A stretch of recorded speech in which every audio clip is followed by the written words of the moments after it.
오늘은 15장 12절에서 17절 사랑의 계명이라고 하는 제목으로 말씀의 여행을 떠나보도록 하겠습니다. 준비되셨죠? 빨리 끝나고 결혼식 가려고 그러는 건 아니겠죠? 15장 1절에 선언한 게 뭡니까?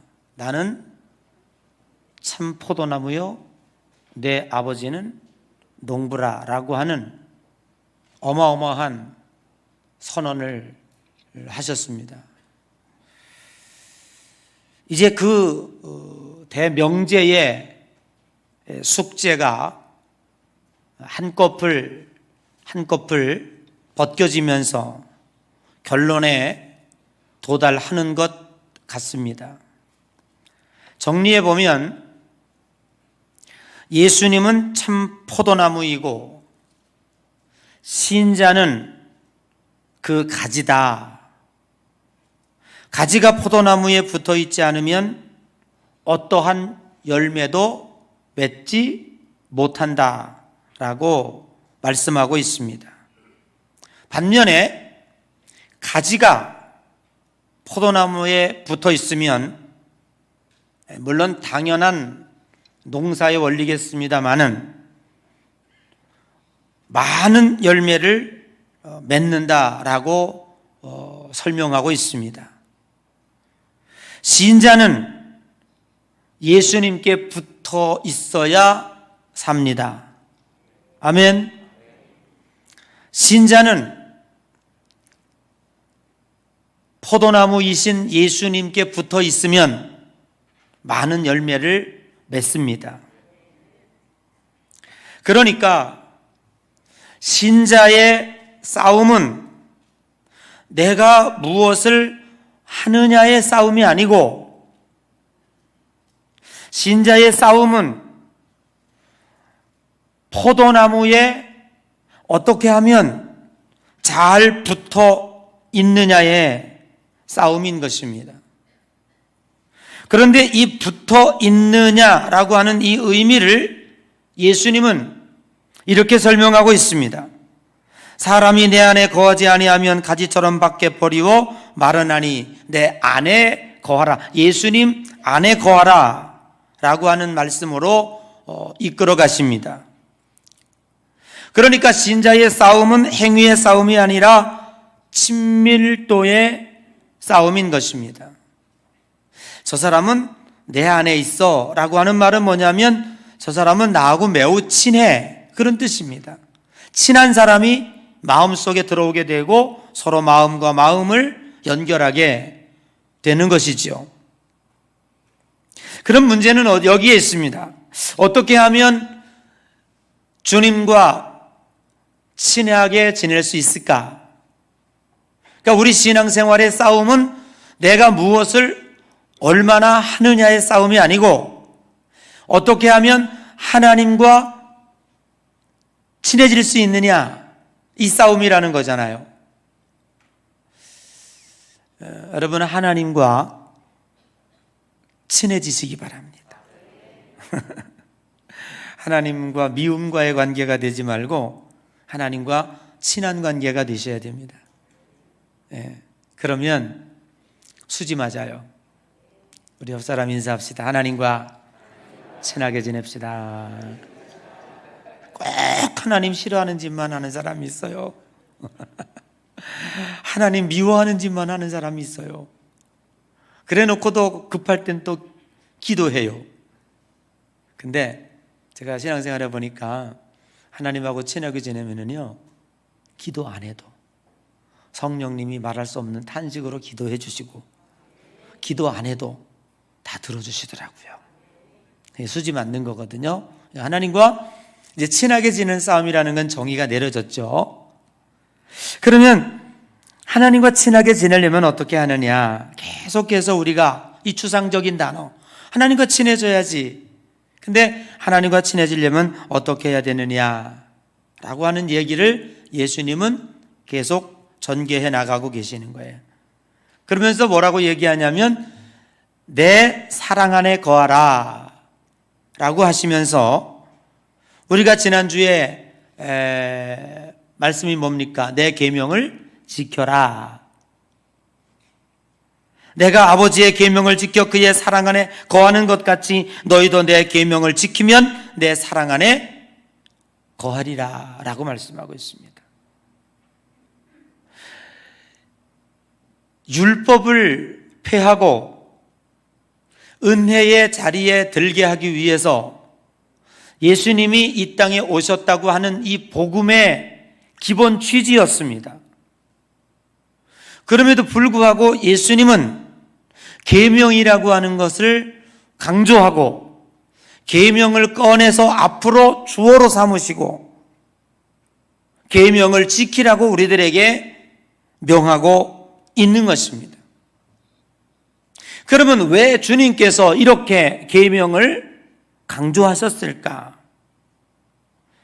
그래서 우리는 순종이 제사보다 낫다고 하는 순종의 가치에 대해서도 지난주에 은혜를 받았습니다. 열매 맺는 나무를 강조하시고 좋은 나무는 좋은 열매를 맺는다고 하시며 내 안에 거하면 너희들이 많은 열매를 맺고 아버지께서 영광을 받으실 것이고 너희는 내 제자가 되리라고 말씀을 하고 계십니다. 이제 12절에 와서 예수님께서 그토록 강조하셨던 계명이 무엇인지에 대해서 그리고 신자가 맺어야 할 열매는 어떤 것인지에 대해서 아주 구체적으로 말씀을 하고 계십니다. 12절을 함께 읽어보겠습니다. 다 같이 시작. 내 계명은 곧 내가 너희를 사랑한 것 같이 너희도 서로 사랑하는 이것이니라. 아멘. 우리는 예수님께서 계명을 지키라 하실 때에 안식일을 지키고 그리고 무엇을 먹어야 할지 무엇을 안 먹어야 할지 그리고 안식일에는 어떤 일을 해야 할지 등등의 doing을 생각했습니다. 그리고 다시 율법으로 돌아가라는 것인가 라고 하는 오해도 있었습니다. 그런데 그것이 아니라 내 계명은 이것이니 내가 너희를 사랑한 것 같이 너희도 서로 사랑하라. 사랑이라고 하는 열매를 우리들에게 제시하신 것입니다. 기독교의 핵심 가치는 사랑인 것입니다.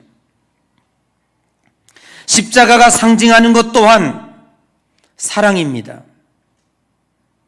하나님과 나 사이의 수직적인 사랑의 완성, 그리고 사람과 사람 사이의 수평적 사랑의 완성이 십자가의 모형인 것입니다. 마태복음 22장 34절 이하에 보면 한 율법사가 예수님을 시험하기 위해서 이렇게 질문합니다. 선생님, 율법 중에서 어느 계명이 큽니까? 라고 묻습니다. 사실 율법은 한 가지만 범해도 안 되는 거예요. 그리고 율법은 어떤 것이 크다 작다 이렇게 말하기가 어려운 거예요. 그런데 뜬금없이 어느 계명이 크냐라고 묻고 있는 거예요. 그걸 어떤 계명이 크다라고 어떤 거는 범해도 괜찮고 어떤 거는 꼭 지켜야 된다라고 어떻게 말할 수 있습니까? 이러한 난처한 질문을 예수님이 받으시고 한치의 지체함도 없이 정확하게 이야기하십니다. 마태복음 22장 37절에 예수께서 이르시되 네 마음을 다하고 목숨을 다하고 뜻을 다하여 주 너의 하나님을 사랑하라. 이것이 크고 첫째 되는 계명이다. 두 번째 계명은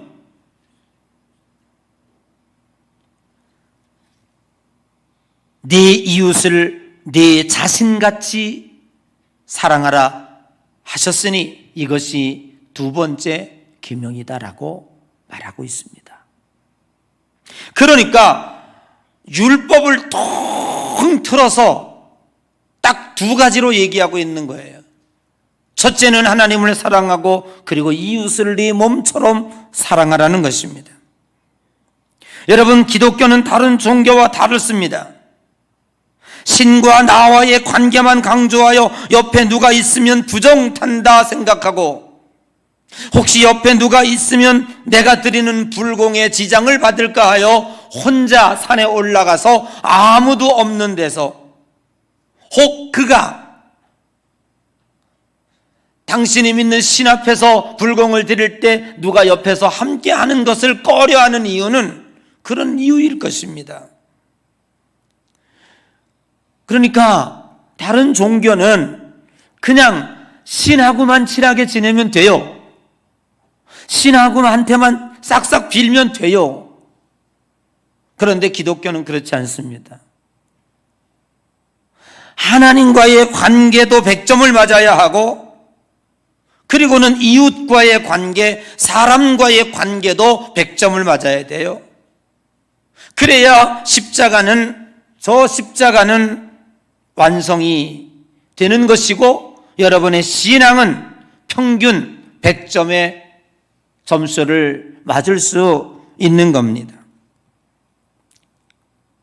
하나님만 잘 섬기면 된다는 식으로 그리고 하나님만 잘 섬겨서 하나님으로부터 그냥 축복만 따내면 된다는 식으로 우리가 신앙생활을 한다면 그 사람은 평균 점수 50점이기 때문에 그냥 과락입니다. 천국에 합격점을 받을 수가 없다는 것이지요. 오늘 여기 예수님은 12절에 너희도 서로 사랑하라 라고 말씀하고 있는 겁니다. 사도 요한은 요한일서 3장 14절에서 15절에 우리는 형제를 사랑함으로써 사망에서 옮겨 생명으로 들어가는 줄 알거니와 사랑하지 아니하는 자는 사망에 머물러 있느니라. 그러니까 우리들이 구원받았다라고 하는 것은 뭐냐 하면 사랑함으로써 내가 누군가를 사랑함으로써 사망에서 생명으로 옮겨졌다고 하는 증명이 된다는 거예요. 그런데 15절에 그 형제를 미워하는 자마다 살인하는 자니, 그러니까 내가 누구를 죽여서 살인하는 것이 아니라 사랑하지 아니하고 미워하면 이미 그 사람은 살인한 거예요. 그러니까 살인하는 자마다 영생이 그 속에 거하지 아니하는 것을 너희가 아는 바라 라고 말씀하고 있습니다. 그러면서 야고보서 기자는 야고보서 2장 14절에 내 형제들아 만일 사람이 믿음이 있노라 하고 행함이 없으면 무슨 유익이 있으리요 그 믿음이 능히 자기를 구원하겠느냐라고 사랑의 실천을 하지 않는 이들에게, 여러분 제가 시간이 없어 다 못 읽었지만은 야고보서 2장 15, 16, 17, 18절 계속 이어가는 게 뭐냐면 형제가 헐벗거든 주고 누가 너희들에게 도움을 요청하면 도와주라, 그런 얘기를 하고 있는 거예요. 이것이 사랑의 계명입니다. 이 사랑의 계명을 실천하는 자는 하나님과 친밀한 관계를 유지하고 있는 것이 되고, 이 사랑을 실천하는 자는 포도나무에 가지인 우리가 붙어 있다라고 하는 증거가 된다는 거예요. 마태복음 7장 21절 이하에 보면 나더러 주여 주여 하는 자마다 다 천국에 들어갈 것이 아니요 다만 하늘에 계신데 아버지의 뜻대로 행하는 자라야 천국에 들어가리라. 이웃과 단절되고 사람과 단절된 사람은 결코 하나님을 알지 못하는 사람입니다. 신앙이라고 하여 수직적 기복관계로만 생각한다면 그는 진정 참 하나님의 자녀가 될 수 없을 것입니다. 이 세상에 존재하고 있는 여러 관계적인 단어들이 있습니다. 부모와 자식과의 관계, 뗄래야 뗄 수 없죠. 부자, 모녀, 이런 관계, 스승과 제자와의 관계, 참 귀하죠. 회사에 가면 상사와 부하와의 관계, 사랑하는 연인과의 관계, 부부 관계가 있군요. 부부라고 그러죠. 어떤 우리가 세상의 사람의 관계를 규정하는 단어들이 많이 존재하고 있습니다. 그런데 이 세상에 존재하고 있는 그 모든 관계적 단어 중에 제가 지금 나열한 단어, 또 나열하지 않은 단어 중에 가장 친밀한 단어가 뭡니까? 여러분, 하나를 고르라면, 가장 친밀한 단어를 하나 고르라면 뭐가 있습니까? 부모와 자식? 아니더라고요. 못된 자식 많더라고요. 부모 재산 때문에 부모를 살해하고, 부모 모시기 싫다고 부모에게 해를 끼치는 이들이 많더라고요. 그러면 여러분들이 몸을 살로 섞고 사는 부부관계, 이건 온전합니까? 그것도 좀 그렇더라고요. 정말로 우리들이 그냥 이거 얘기하면 그냥 느낌이 확 오는 단어가 하나 있는데, 그게 뭐냐면 친구입니다. 그래서 예수님은 우리들에게 오늘 본문의 말씀에 뭐라고 말씀하고 있냐면, 너는 나의 친구라는 거예요. 내가 명령하는 명령을 행하면 곧 나의 친구라. 이제부터는 너희를 종이라 하지 아니하리니 너희를 나의 친구라 하였노라. 와, 어마어마한 얘기입니다. 이 우주 만물을 창조하시고 전지전능하신 그 하나님이 보잘것없는 우리 한 사람 한 사람을 가리켜서 친구라 하셨다니까요. 대통령이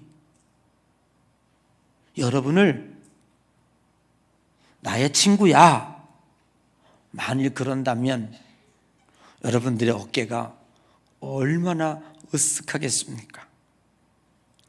우리나라는 같은 나이 또래를 가리켜서 친구라고 하는 개념으로 가지만 서양 사람들은 그렇지 않습니다. 한 번은 제가 94년도에 미국에 갔는데, 거기 아프리카 선교하고 돌아오셨던 80살 되신 교수님인데 닥터 어빈 교수가 있었어요. 근데 저를 얼마나 이뻐하셨는지, 그냥 그 노인네가, 머리 하얀 백발의 노인네 교수인데, 당신이 나를 데리고 어느 그 만찬장에 갔어요. 그 많은 사람 앞에서 저를 소개하는데 뭐라고 얘기하냐면, 여기 있는 이 사람은 나의 친구입니다. 그렇게 소개하는 거예요. 얼마나 으쓱해졌는지, 이 노인네가, 이 교수가 이 젊은 나를 친구라고 하는 말이에요. 저하고 나이가 43살 차이가 나는데 나를 친구라고 그런단 말이에요. 이게 서양 생각이구나. 이 서양 사람들은 나이와 상관없어요. 할아버지와 어린아이도 친구가 될 수 있고요. 누구나 친하면 친구가 될 수 있는 거예요. 그런 차원에서 볼 때에 하나님이 우리를, 그 아들 예수님이 우리를 친구라고 하셨다니까요. 기쁘지 않습니까? 갑자기 주님과 친해진 것 같지 않습니까? 우리가 요즘에 그 고령화 사회로 급속도로 진입하고 있습니다.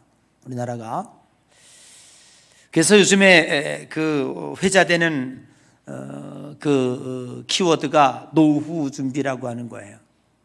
근데 어떤 강의를 들어보니까 노후 준비는 언제부터 해야 되느냐, 그 강사가 그런 얘기를 하더라고요. 결혼할 날부터 노후 준비는 시작해야 된다. 근데 사실 우리가 그렇게 만만치가 않죠. 그리고 노후 준비는 언제 해야 되느냐라고 물으니까 직장에 들어가는 그날부터 노후 준비는 해야 된다. 뭐 그렇게 얘기하더라고요. 근데 우리가 노후 준비 그러면은 경제적인 것, 물질적인 것만 생각하고 있는데 사실 그렇지 않습니다. 사실 해가 들어갈수록 또 은퇴 이후의 삶을 살아갈수록 진짜 중요한 건 건강입니다. 건강은 언제 준비해야 됩니까? 건강할 때 건강은 준비해야 됩니다. 이미 건강의 적신호가 왔을 때에 그때 준비하면 늦습니다. 여러분 지금 건강하시죠? 그때 하십시오. 어느 날 갑자기 왕숙천을 걷고 있는데 안 보이던 사람이 막 걸어요. 그 사람 뭔지 아세요? 어젯밤에 건강진단 받고 왔어. 틀려버렸어. 몇 달 있다 안 보여. 갔어요. 우리 옆 사람 인사합시다. 건강할 때 건강 준비합시다. 제발. 그러면 건강은 어떻게 오는 줄 알아요? 제가 가르쳐 드릴게요. 육체를 못 살게 굴어야 돼요. 육신을 아주 귀찮게 해야 돼요. 얘를 편안하게 하면 건강은 찾아오지 않습니다. 가능한 한 소파에 앉아 있으면 안 됩니다. 잠자리에 누울 때까지 줄기차게 뛰어야 됩니다.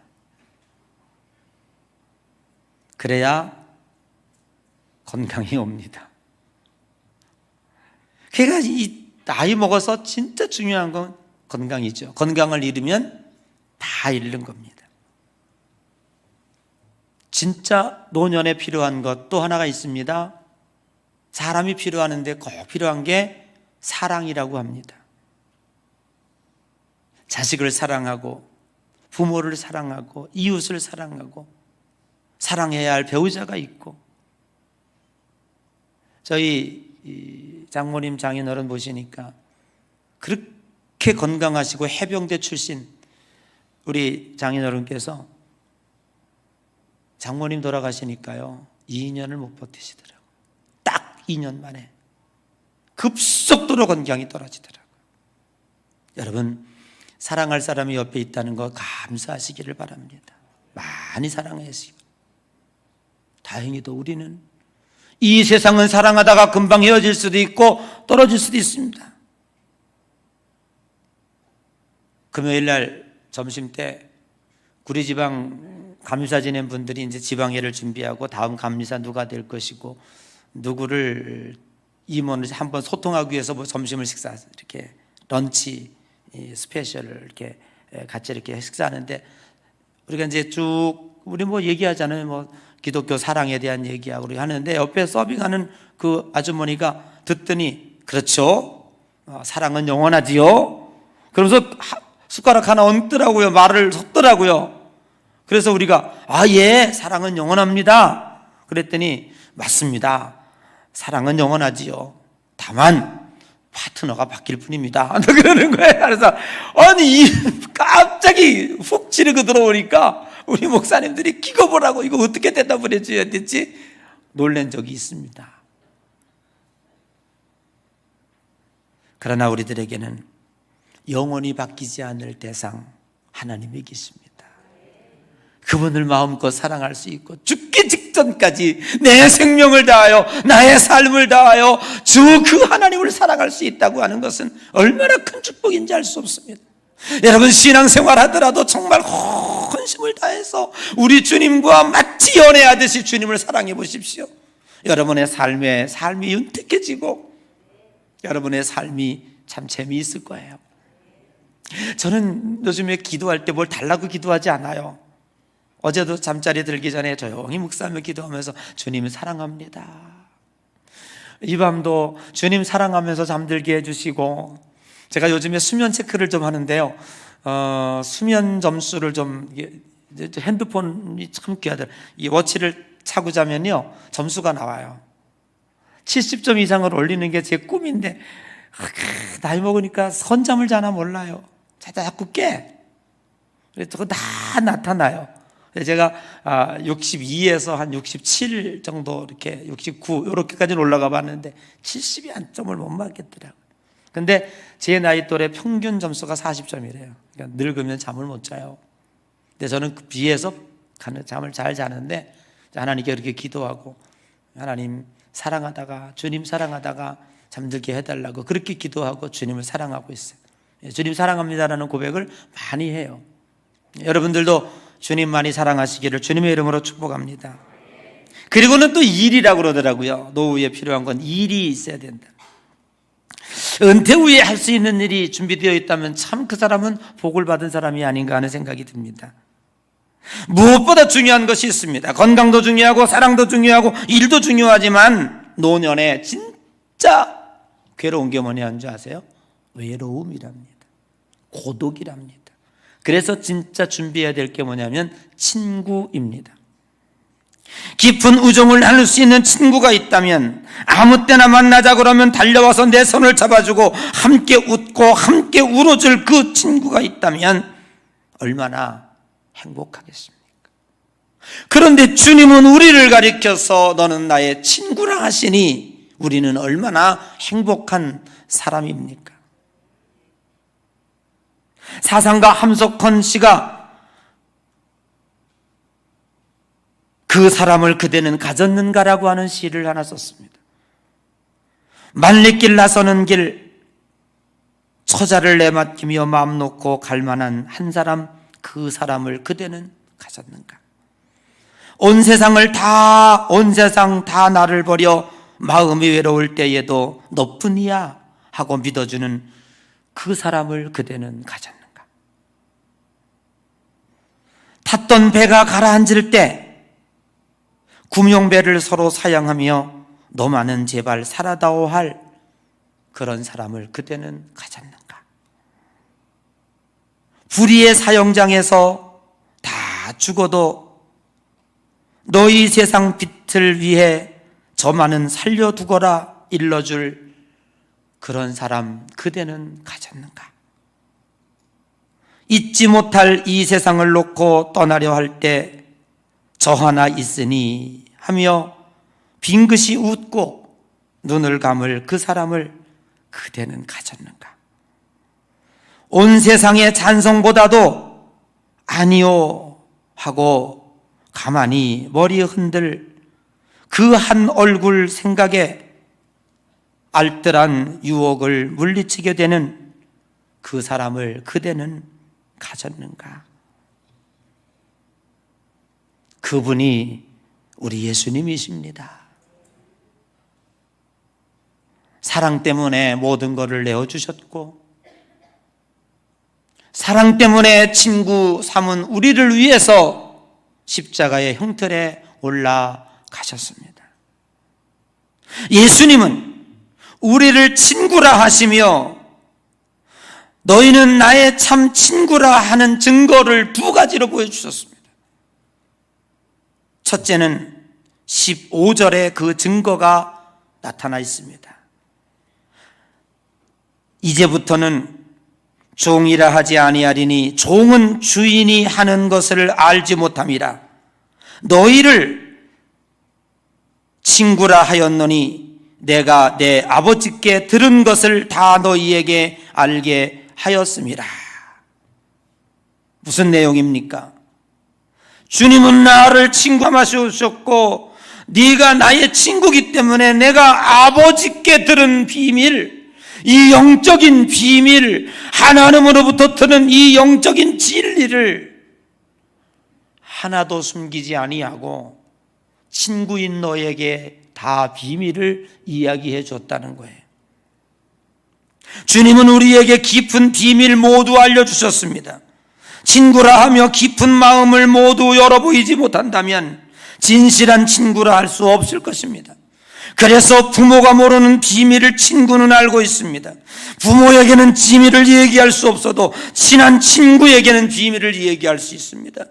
친한 친구일수록 나의 시시콜콜한 거를 다 서로 이야기합니다.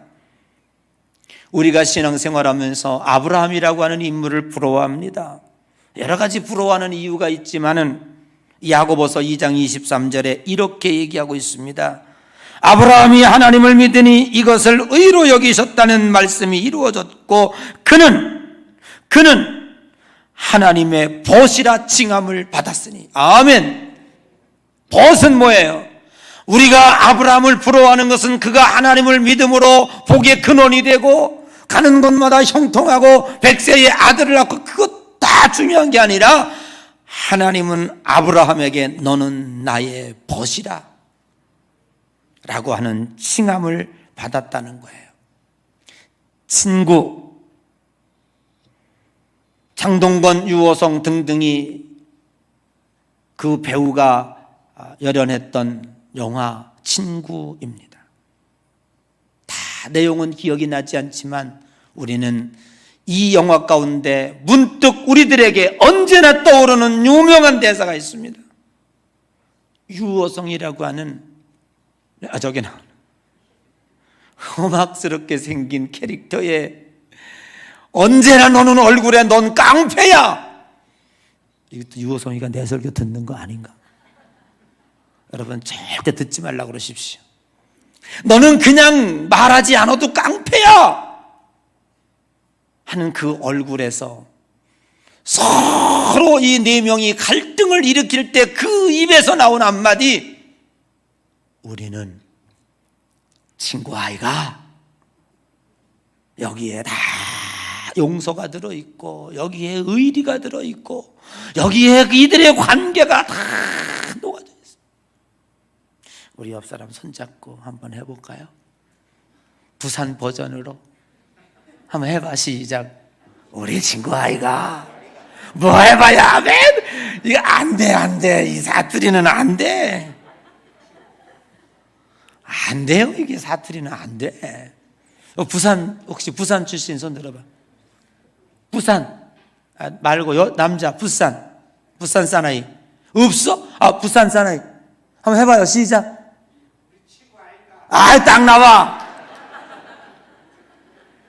야, 우리나라가요 설명하지 않아도 되는 두 단어가 있다니까. 하나는 뭐냐면 거시기. 아이고 거시기 있잖아. 거시기. 그럼 다 통해. 이게 전라도 그지? 거시기. 이 경상도 사람들은 우리 친구 아이가 여기 친구 여기에 다 들어있어. 그냥 이 말에 뭐 설명할 이유가 없다니까. 친구 아이. 근데 여러분 보세요.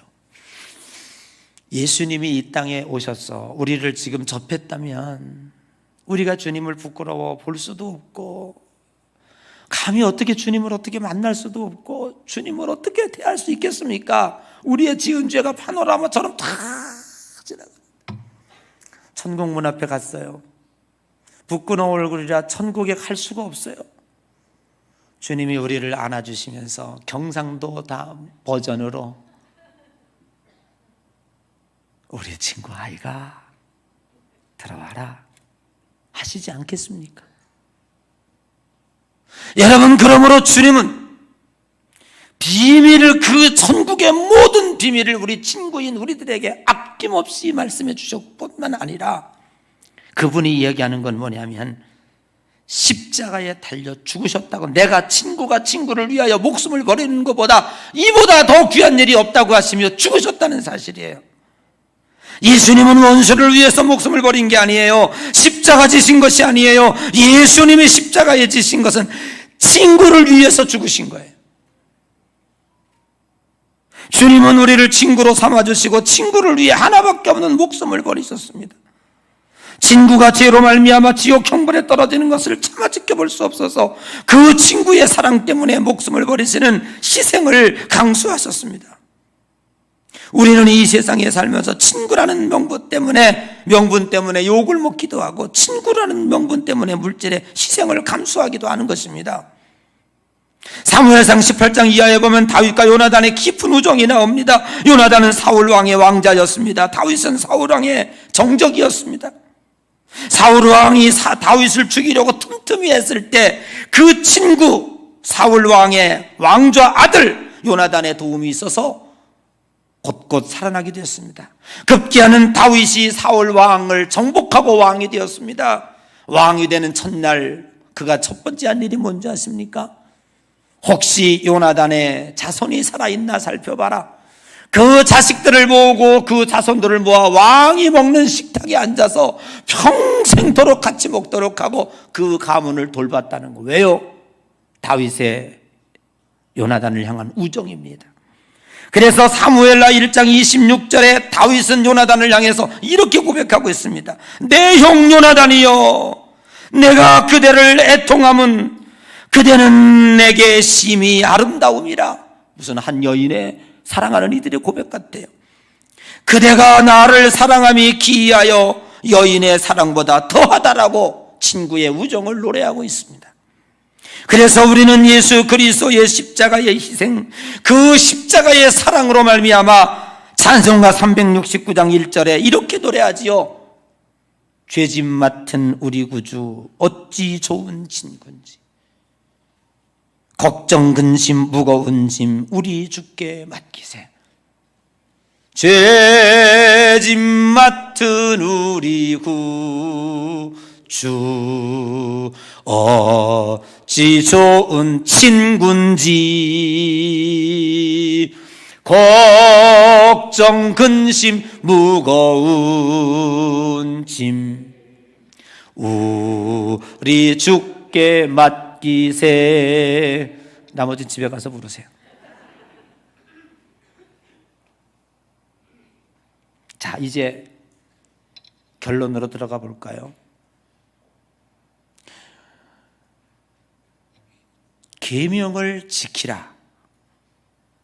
그런데 그 계명이 뭐냐고 알고 봤더니 이웃을 그리고 서로 사랑하는 거래요. 그래서 우리는 이제부터 사랑하기로 했어요. 아멘. 그런데 예수님은 우리가 실천하는 사랑조차도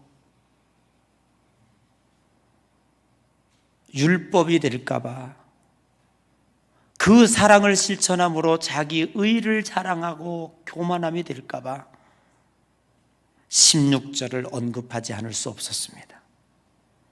뭐라고 말씀하시냐면 너희가 나를 택한 것이 아니요 내가 너희를 택하여 세웠다라고 하는 선택의 문제입니다. 뜬금없이 무슨 선택이 나오냐고요? 선택과 열매와 사랑이 무슨 관계가 있느냐고요? 아닙니다. 너희들이 나를 선택한 것이 아니요 내가 너희를 택하여 세웠나니 라고 말하고 있는 건 뭐냐면, 우리들이 비록 사랑을 실천할 수 있다고 한다고 할지라도 그 사랑은 내게서 나온 것이 아니라 하나님과의 친밀감을 통해서 나오는, 다시 말해서 포도나무인 이 포도나무에 내가 가지가 붙어 있음으로 인해서 오는 자연적인 결과라는 거예요. 그러니까 내가 아무리 많은 사람을 사랑했다고 할지라도 그 사랑의 공로를 자랑할 이유가 없어요. 그 사랑은 예수 생명이 내 속에 들어와서 그 생명이 자라서 잉태하여 출산한 게 사랑이에요. 한 여인이 생명을 잉태했습니다. 뭐 이 생명을 위해서 수단과 방법을 노력을 했다고 해서 예쁜 애가 나와요? 기다린 것뿐이에요. 정결한 몸으로 그냥 거룩하게 가지고 있었던 건데 10달이 되니까 그 귀한 천하보다 귀한 생명이 응애하고 태어나와요. 내가 한 게 뭐 있습니까? 하나님이 기르시고 하나님이 낳게 하시고 하나님이 출생케 하신 거예요. 그러므로 우리 예수 그리스도를 믿는 성도들이 이 교만함에 빠지지 않기 위해서 그 사랑조차도 계명이 되거나 율법이 되거나 방법이 되지 않게 하기 위해서 선택이라고 하는 문제를 꺼내드시고, 내가 너희를 선택했다, 네가 나를 선택한 것이 아니다. 여러분, 이 사랑도 하나님에 의해서 되는 거예요. 그래서 그 다음 말 한번 봐요. 여러분, 요한복음이요, 얼마나 기가 막히고요, 그 사도 요한의 그 진리가 얼마나 깊은지 한번 보시라고요. 자, 보세요. 뭐라고 얘기하고 있습니까? 몇 절이에요? 그게 16절 한번 읽어봐요. 자, 시간이 가도 한번 이건 시작.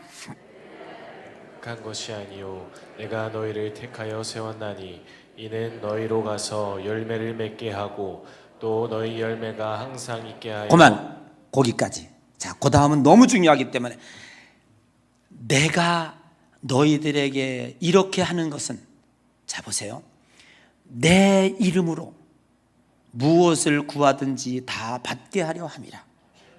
기도와 연결시켰어요. 무슨 얘기냐면, 기도는요, 내가 지성을 떨었다고 된 게 아닙니다. 여러분들이 365일 새벽 기도했다고 해서 안 되게 되는 게 아니에요. 하나님과 친밀하면은요, 그거 안 하고 한 번만 해도 들어줄 수 있는 거예요. 기도는 방법이 아니에요. 기도는 뭐냐면, 왜 기도를 하냐면, 기도를 했더니 하나님이 들었을 때다. 이 응답은 하나님으로부터 왔다는 것을 증명하기 위해서 하나님은 기도하라고 그러는 거예요. 믿으시기 바랍니다. 그냥 하면, 기도 없이 하면 교만해져요. 기도하면, 기도 안 하고 하면 자기 자랑이 돼요. 내가 했더니 말이야, 이렇게 된다니까요. 그런데 기도하니까 들어주신 건 왜요? 왜 기도를 하라고 그랬어요? 교만에 빠지지 않게 하기 위해서. 아멘. 기도 없이 그냥 주시면 교만하니까요. 자, 여기 의미가 담겨 있습니다. 참 포도나무요, 내가 가집니다. 사랑이 열매예요. 그래서 우리는 알았어, 이제부터 사랑을 실천하게 돼요. 그런데 이 사랑을 실천하다가 보면 우쭐하게 돼요. 내가 나를 사랑했다라고 하는 그 함정에 빠지게 돼.